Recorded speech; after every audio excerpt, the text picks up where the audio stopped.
ወንዱ እርሻውን በሬውን ጠምዶ ሴቷ ደግሞ ጉልጓሎ እንደ ሴትነቷ ስትጎነጉል በጣም ደስ የሚል ነው ጥሩ ስራ ወደፊትማ ከዚህ በላይ ልምዱን ካገኙ ከዚህ በላይ እንደሚረዱኝ ነው የምተማመነው እኔ እንደራሴ በጣም ነው ደስ የሚለው እረፉ እንኳን ብላቸው አናርፍም ይያሉ ነው እንደምታየው ይታገላሉ ካቅማቸው በላይ ይፍጨረጨራሉ ፍላጎታቸው ከፍተኛ ነው እኛን ደግሞ ትልቅ ደስታ ነው ተሰማን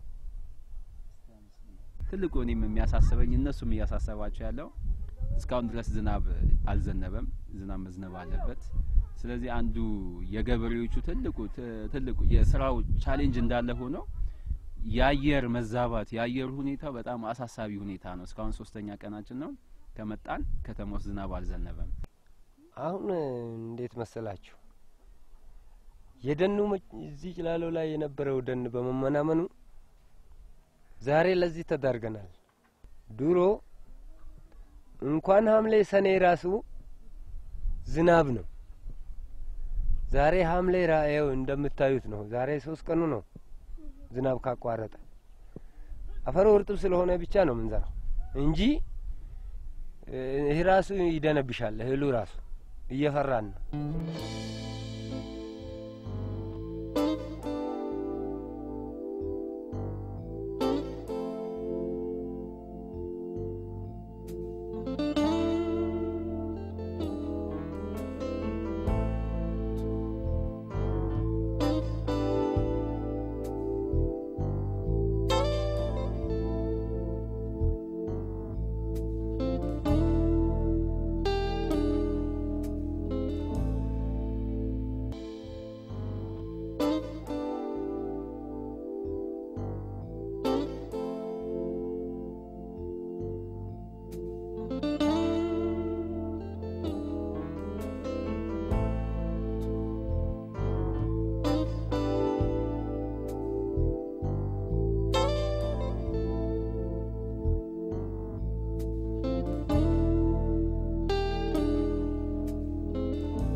የአርሶ አደር ዳዊት መኖሪያ ቤት ግቢ አያያዙ ምድረ ግቢ አያያዙ በጣም ጥሩ ነው።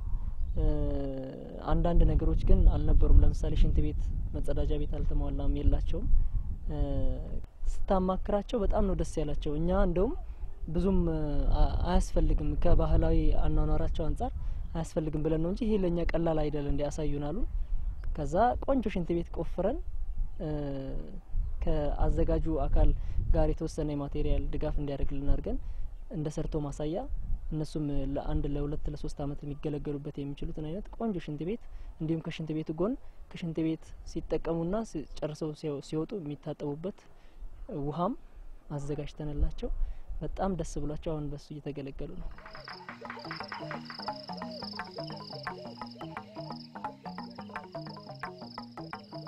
እዚህ ከታር ስንመጣ እንደምትመለከተው ካጠገቤ ትልቅ ወንዝ ይፈሳል።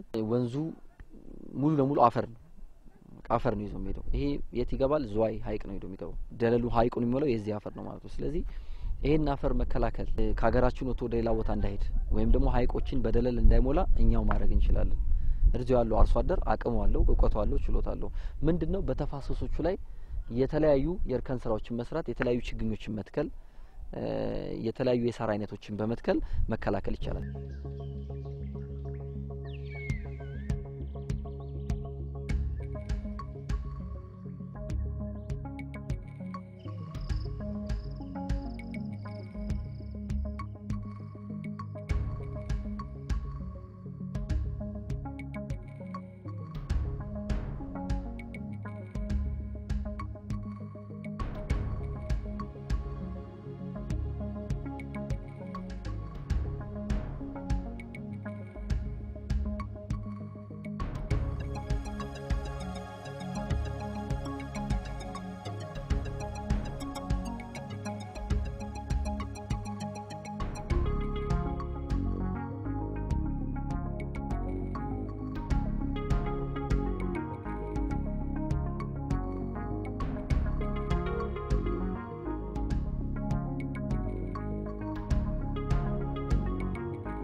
የችግኝ ተከላ ፕሮግራም እያካሄድን ነው። የችግኝ ተከላ ፕሮግራም በዚህ በአካባቢም አካሂደናል። ሌላው በትምህርት ቤቶች በአንድ ሃይ ስኩል በሁለት ኤሌመንተሪ ትምህርት ቤቶች ተከላ እያካሄድን ነው። ሌላው በአብያተ ክርስቲያናት በራጉኤል ቤተክርስቲያን እንደዚሁም እዚህ በሚገኝ አንድ መስጊድ ትልቅ መስጊድ ውስጥ እንደዚሁም በመካነ ኢየሱስ ቤተክርስቲያን የደጋ ፍራፍሬ ዛፎች እንደዚሁም የሀገር በቀል ችግኞችን ተከላ እያደረግን ነው። ለነሱም የችግኝ የማቅረብ ሀሳብ ነበረን። ያንንም እዚህ አሰላ ከተማ ከሚገኙ ችግኝ ጣቢያ ጋር በመነጋገር የተወሰኑን በግዢ የተወሰኑት ደግሞ የበጎ ፈቃድ አገልጋዮች ከኪሳቸው ገንዘብ በማዋጣት ለዚህ ለአብያተ ክርስቲያናቱ ለሶስቱም አብያተ ክርስቲያናት ግዢ ያካሂደዋል።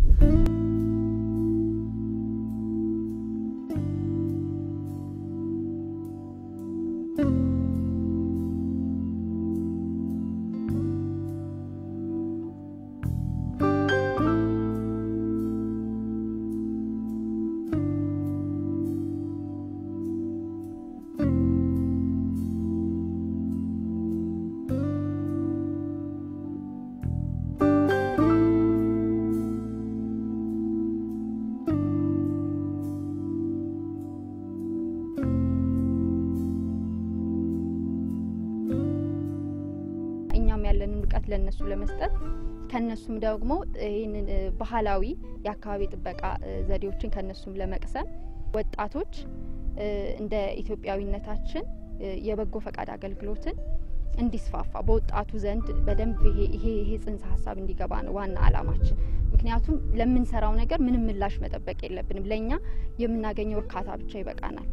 ኢትዮጵያዊም ተነስቶ ለወገኑ እንደሚያስብ ማገዝን እንደሚፈልግ ይህንን ነገር ለማሳየት ዋና አላማችን የነበረው። ይሄ ነገርም በጣም ተሳክቶልናል።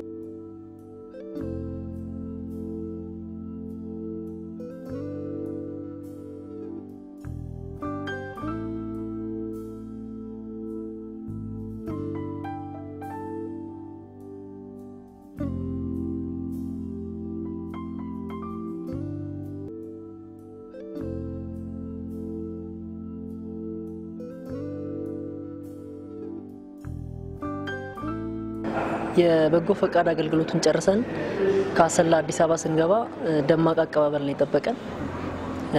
የአሜሪካን ኤምባሲ በኤምባሲው ቅጥር ግቢ ውስጥ ከክቡር ፕሬዝዳንት ግርማ ወልደጊዮርጊስ እንዲሁም የአካባቢ ተቆርቋሪዎች መድረክ ዳይሬክተር አቶ ንጉሱ አክሊሉ የተፈረመ በፕሬዝዳንቱም በአቶ ንጉሱ አክሊሉም የተፈረመ እንዲሁም የአሜሪካን አምባሳደር የፈረሙትን ሰርተፍኬት ሰጥተውናል። ከምንም በላይ ደግሞ እኛ የሰራነውን ስራ ምን እንዳጋጠመን ምን እንደሰራን ቁጭ ብሎ አዳምጠውናል። ይሄ ለቀጣይነቱ ለፕሮግራሙ በጣም ትልቅ ትርጉም ያለው ይመስለኛል እና በሁላችንም ተሳታፊዎች ደስተኞች ነን በዚህ